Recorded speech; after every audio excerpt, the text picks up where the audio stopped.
రాష్ట్రంలో అప్పులపై కాంగ్రెస్ ఎమ్మెల్సీ జీవన్ రెడ్డి సంచలన వ్యాఖ్యలు చేశారు. ప్రస్తుతం తెలంగాణ 6 లక్షల కోట్ల అప్పుల్లో ఉందన్నారు జీవన్ రెడ్డి. రాష్ట్రాన్ని అప్పుల ఊబిలోకి నెట్టిందేగాక ప్రభుత్వాన్ని ఎలా నడుపుతారో చూస్తామని కేటీఆర్ అనడం కరెక్ట్ కాదన్నారు. ఆ విషయంలో కేటీఆర్ భయపడాల్సిన అవసరం లేదన్నారు.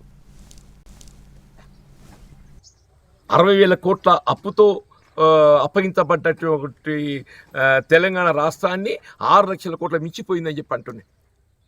వీళ్ళు కేవలం మిషన్ భగీరథని 40,000 కోట్ల, కాళేశ్వరం ప్రాజెక్టు 1,20,000 కోట్లు.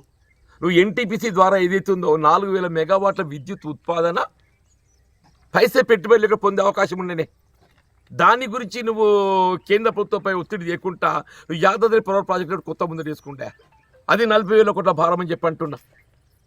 చేసేగాడికి అంతా చేసి నిండా ముంచి ఏదైతే ఉందో మొత్తం రాష్ట్రాన్ని అప్పుల ఊబులకు నెట్టి నువ్వు నడుపు రాజ్యం ఎట్లా నడుపుతావు అని చెప్పంటే నువ్వేం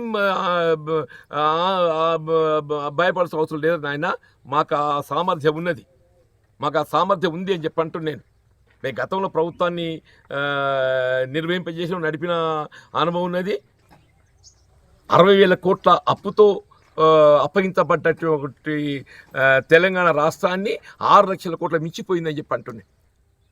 వీళ్ళు కేవలం మిషన్ భగీరథని 40,000 కోట్ల, కాళేశ్వరం ప్రాజెక్టు 1,20,000 కోట్లు.